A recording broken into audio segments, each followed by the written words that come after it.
सदाचार श्रुति शास्त्र वचन अविरुद्ध उच्चार्यो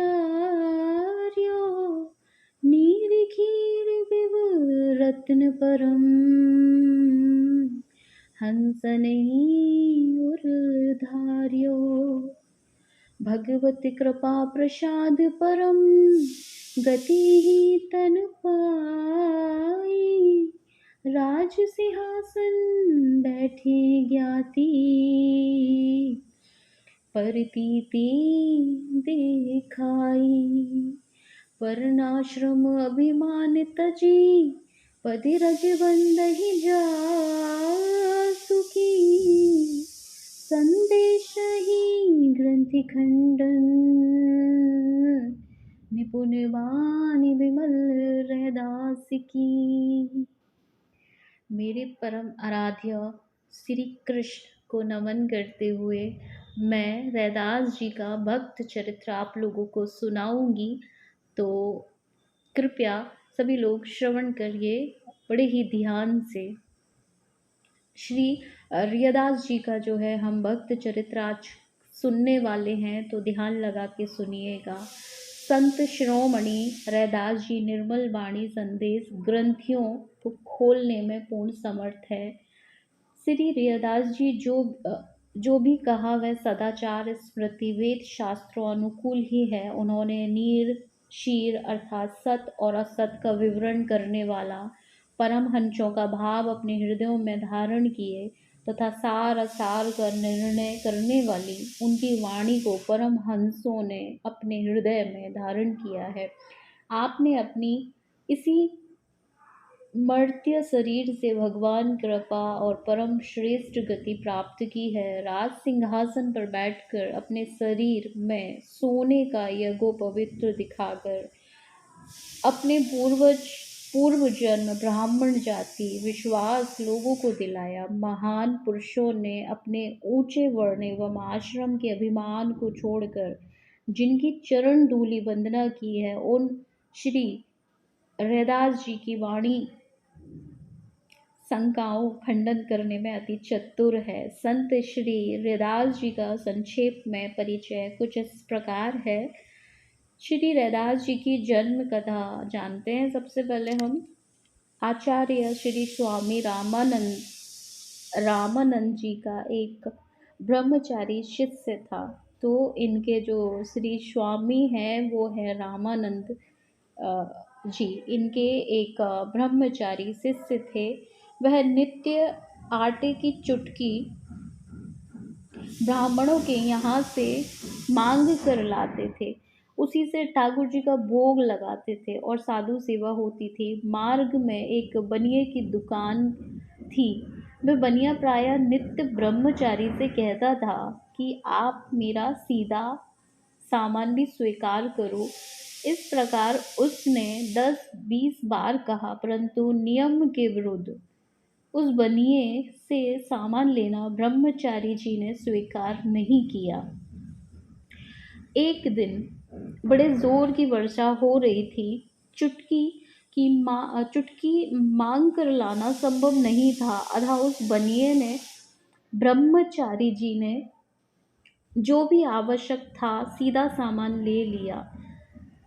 जब श्री आचार्य ठाकुर जी को भोग लगाया तो उस दिन प्रभु भोग आरोपते हुए ध्यान में नहीं आए। तब उन्होंने ब्रह्मचारी से पूछा, कहो आज भिक्षा कहाँ से लाए हो? उसने उत्तर दिया, एक बनिए से। श्री स्वामी जी ने कहा, जाओ पता लगाओ। पूछने से मालूम पड़ा कि बनिए ने किसी निम्न वर्ण की प्रेरणा से अन्न दिया है। वस्तुतः काशी में रघु नामक एक चर्मकार थे।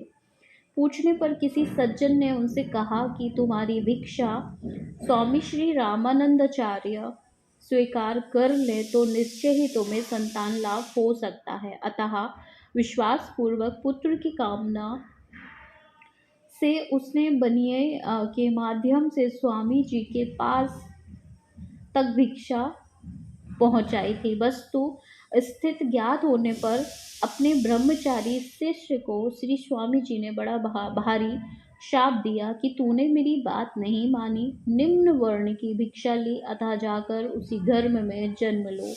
वही दूसरे जन्म में श्री रैदास जी भक्त हुए हैं। तो देखिए, जिन्हें श्राप लगा था कि तू उसी निम्न वर्ण में जाके, ये उनके रैदास जी के पूर्व जन्म की कहानी थी, जो अभी हमने सुनी थी, कथा थी कि पूर्व जन्म में रैदास जी को जो है श्राप लगा था गुरु के माध्यम से कि तू निम्न वर्ण में जो है जन्म लेगा। तो रैदास जी ने निम्न वर्ण में जन्म लिया और रैदास जी उस घर में जन्मे। माता अपने बालक रैदास को दूध पिलाना चाहती थी, पर बालक रैदास दूध पीने कि कौन कहे। इन्हें माता को छूना भी अच्छा नहीं लगता था, क्योंकि गुरुदेव की उत्तम सेवा के प्राप्त से इन्हें पूर्व जन्म की सब बातें याद थी। इसी समय श्री स्वामी जी के लिए आकाशवाणी हुई कि आपके शाप से आपके शिष्य जन्म रघु ने निम्न वर्ण के घर में जो है जन्म लिया है और वह दूध नहीं पी रहा है, उस पर कृपा कीजिए। दयावश श्री स्वामी शीघ्र ही स्वयं चलकर वहां आए। बालक ने दूध न पीने से पिता माता बड़े दुखी थे। स्वामी जी देखते ही वे दौड़ पड़े, उनके चरणों में लिपट गए और प्रार्थना करने लगे कि कोई उपाय करके बालक को बचाइए। तब स्वामी ने बालक को दीक्षा देकर शिष्य बनाया, दूध पीने की आज्ञा दी। बालक ने सब पाप दूर हुए, वह दूध पीने लगा। रैदास जी आचार्य को ईश्वर के समान जानकर मानकर अपने मन में पछताने लगे कि मैं बिल्कुल ही अज्ञानी और अपराधी था, पर स्वामी जी ने मेरे अपराधों को भुलाकर इतनी कृपा की कि स्वयं पधारे। रैदास जी के जन्म संबंधी इस घटना का वर्णन श्री प्रियदास जी ने अपने कविता पंक्तियों में कुछ इस प्रकार किया है। रामानंद को शिष्य ब्रह्मचारी रहे, एक गहे व्रत चुटकी की, कहे दासुबानियों करो अंगीकार, सीधो कहीं 10-20 बार, बरसे प्रबल धारता में माफी आने आइयो, भोग को लगावे प्रभु ध्यान नहीं आवे, अरि कैसे करियुल्लाई वे, जाही पूछे नीच मानियो, दियो शाप भारी बात सुनी, ना हमारी घटी कुल में उतारी, देह सोई या को जानियो, माता दूध पियावे या को छुए नावे, सुधियावे सब पाछीनी, सुसेवा को प्रताप है, भई न भिवानी रामानंद, मन जानी बड़ो दंड दियो, मानी बेगी आए चलो आप है, दुखी पिता माता देखी, धाय लपटाए पाए कीजिए, उपाय कियो शिष्य गयो पाप है, स्तन पान कियो, जियो लियो नीश जानी निपट अनजानी, भूले भूले भयो ताप है। रैदास जी का संत प्रेम और भगवान की वार्तालाप। इसके बाद है रैदास जी का संत प्रेम और भगवान जी से वार्तालाप। श्री रैदास जी महान संत थे, ये भगवान के भक्तों से बड़ा प्रेम करते थे। संत सेवा धन का सदुपयोग करते थे। इनका यह आचरण पिताजी को अच्छा नहीं लगता था, अतः इन्हें अलग कर दिया था। घर के पीछे जमीन रहने के लिए दे दी थी। यद्यपि घर में बहुत सा धन माल था, पर उसमें से पिताजी ने अलग करते समय एक कण भी नहीं दिया था। इससे रैदास जी और उनकी स्त्री को उनको बड़ा दुख हुआ। इन लोगों को भगवान पर पूर्ण भरोसा था। रैदास जी जूतियों को गांठने का काम करते थे, पक्का चमड़ा लाकर जूते बनाते थे, साधु संतों को पहनाते थे। अपनी इस सेवा को प्रकट ना करके गुप्त ही रखते थे। अपने एक छप्पर डालकर उसमें भगवान की सेवा योग स्थान बनाया था, उसी में संत जन भी निवास करते थे, पर स्वयं अपने खुले में ही रहते थे। धन मजदूरी से जो प्राप्त धन था, आप अतिथियों को बांटकर खाते थे। ऐसी दैनिक जीवनचर्या में आप रहते थे। एक दिन स्वयं भगवान भक्त का भेष बनाकर रैदास जी के यहाँ पधारे हैं और रैदास जी को पारस मणि देते हुए कहा है, इसे संभाल कर रखना। रैदास जी ने कहा, मेरे धन तो श्री राम जी हैं, इस पत्थर से मेरा क्या काम है। नहीं चलेगा, मैं धन संपत्ति को नहीं चाहता हूँ। मैं तो यह चाहता हूँ कि संत भगवंत सेवा में अपना यह शरीर न्यौछावर कर दूँ। संत भगवान पारस का प्रत्यक्ष प्रभाव दिखाने के लिए उसे लोहे की जो रापी से चुबा दिया, यानी जिससे वो जूता गांठने का काम करते थे, भगवान ने पारस मणि को उससे छुबा दिया।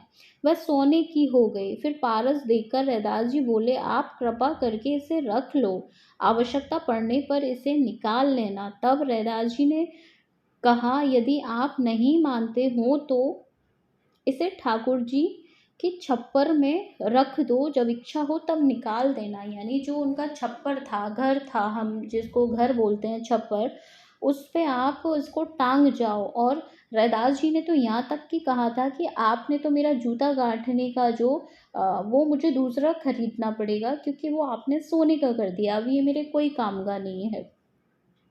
क्योंकि प्रभु जो है साधु वेश में आए थे, तो प्रभु उस पारसमणि को उसी छप्पर पर लटका कर चल दिए।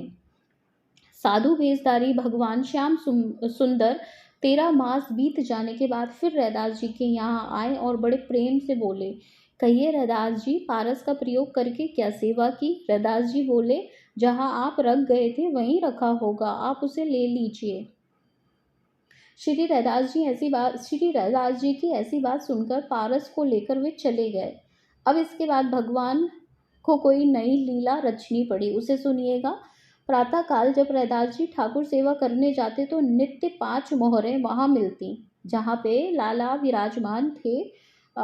रैदास जी के घर में वहां 5 मोहरें लाला के चरणों से निकलती, बिच्छू की तरह उन्हें चिमटे से पकड़कर रैदास जी नित्य गंगा में डाल आते। अब रैदास जी को देखिएगा, हम जैसे कलियुगी लोगों को अगर प्रभु के चरणों से कुछ मोहरें मिलती हैं सोने की, तो हम उनको कितना खुश हो जाएंगे और अपने प्रयोग में लेंगे। लेकिन रैदास जी का भोलापन देखिए, रैदास जी ने पिछले जन्म में जो गलती कर दी थी, जिससे प्रभु प्राप्ति से वंचित रह गए थे, इस जन्म वो कोई गलती नहीं करना चाहते थे, तो चिमटे से उठा के उनको गंगा जी में हमेशा डाल आते थे। अब तो रैदास जी ठाकुर जी की सेवा से भी भय लगने लगा और अपनी पत्नी से कहने लगे कि ये तो घोर कैसा समय आ गया है कि प्रभु कभी माया बन के आते हैं तो कभी अपने चरणों से मोहरें हमें देते हैं। तब भगवान ने स्वप्न में रैदास जी से कहा, तुम अपना हठ छोड़ दो, मैं जैसा चाहता हूँ वैसा करो। अंत में रैदास जी भगवान की बात आज्ञा मान ली। नित्य प्राप्त मोहरें नई जगह लेकर विशाल संत निवास और भगवान का भव्य मंदिर बनवाया। उसमें दिन रात सेवा, भजन, कीर्तन, ऐसा लगता था कि श्री भक्ति देवी यहाँ रम गई हैं। उसी समय उर प्रेरक रघुवंशी विभूषण ने ब्राह्मणों के हृदय में प्रेरणा की कि रैदास जी की सेवा का विरोध करो, उसे बंद करा दो। तब से बहुत से ब्राह्मण एकत्रित होकर राजा के आगे भारी सभा श्री रैदास जी की को गालियां देते हुए पुकार की, उन पर आरोप लगाया कि वे शूद्र होकर पूजा करते हैं, यह अन्याय है, इसे रोका जाए, अन्यथा आपका राज्य नष्ट हो जाएगा। तो देखिए, बहुत सारे ब्राह्मणों के कान भरे गए, क्योंकि रैदास जी जो थे वो शूद्र थे और उन्होंने ब्राह्मणों को जब ऐसा लगा कि रैदास जी बहुत फेमस हो रहे हैं, उनके यहाँ सभी साधु संत आते हैं, बड़े बड़े और भव्य आयोजन होते हैं, तो ब्राह्मणों को कोई नहीं पूछ रहा था। तो उन्होंने वहाँ के जो राजा थे वहाँ पे उन्होंने कंप्लेन कर दी कि वो एक शूद्र है और उनको पूजा करने का कोई अधिकार नहीं है और उनका जो है वो बंद कराया जाए। तो राजा के जो है कान भरे गए हैं यहाँ पर। और कहा गया है कि अन्यथा आपका जो राज्य है वो नष्ट हो जाएगा। तब राजा ने श्री रैदास जी को बुलाया तथा उनका चमत्कार देखने का न्याय किया और श्री रैदास जी को सेवा का अधिकार प्रदान किया। संत श्री रैदास जी के उपयुक्त जीवन चर्चा का श्री प्रियादास जी अपनी कविता में इस प्रकार वर्णन करते हैं। बड़ई रदास हरिदास सो प्रीत करी पिता न सुहाई, दई ठौर पिछवा रही हो तो धन मालिकन दी हो ना, हाल तियो पति सुख जाल अहो किए जब न्याय रही, गांठे पगदासी कहो बात न प्रकाशी, ल्यावे खाल करे जूती साधु संत को सवारी, डारी एक छानी कियो सेवा को सुस्थान रहे चौड़े आप, जानी बाटी पावे यही धराही, सहे अति कष्ट अंग हिये सुख, सील रंग आए हरि प्यारे लियो भक्त भेष धारी के, कियो बहुमान खान पान सो प्रसन्न है, के दीनो कहो पारस, है राखियो संभारी के मेरे धन, राम कछु पाथर ना, सरे काम दाम मैं ना चाहूँ चाहूँ डारो तन बारी के, रापी एक सोने कियो दियो करी कृपा राखो राखो, यहू छानी मांझ ले हो जो निकारी के, आए फिर श्याम मास तेरा बीते, भय प्रतीति करे बोले कहो पारस की रीति को, बाही ठोर लीजो मेरो मन ना, पति जी पा अब चाहो सोई कीजे, मैं तो पावत हूँ भांति को, लेके उठी गए नए कौतुक, सो सुनो पावो सेवत मोहर, पाँच नित्य ही प्रतीति को, सेवा हो करत डरो लाग्यो निसी कहो, हरि छोड़ो और आपनी ओ राखो मेरी जाति को, मानी लई बात नहीं ठोर ले बनाए चाहे संतति बसाए, हरि मंदिर चिनायो है विविध बितान तान गानो, जो प्रमाण होई भोई गई भक्ति पुर जस गायो, दर्शन आवे लोग नाना विधि राग भोग रोग भयो विप्रनी को, तन सब छायो है बड़े खिलारी वे रहे, छानी डारी करी पे अटारी, फेरी दोए जन सिखायो है, प्रीति रस रास सोरदास हरि सेवत है घर में, दुराए लोक रंजन नाधि टारी है, प्रेरी दिए हृदय जाए, द्विजन पुकारी करी भरी सभा, नृप आगे कहो मुख गारी है, जननो बुलाए समझाए न्याय प्रभु, सौंपी कीनो जग जा साधु लीला मनोहारी है, जिते प्रतिकूल मैं तो माने अनुकूल, याते सन्नति प्रभाव मनी कोठर की तारी है।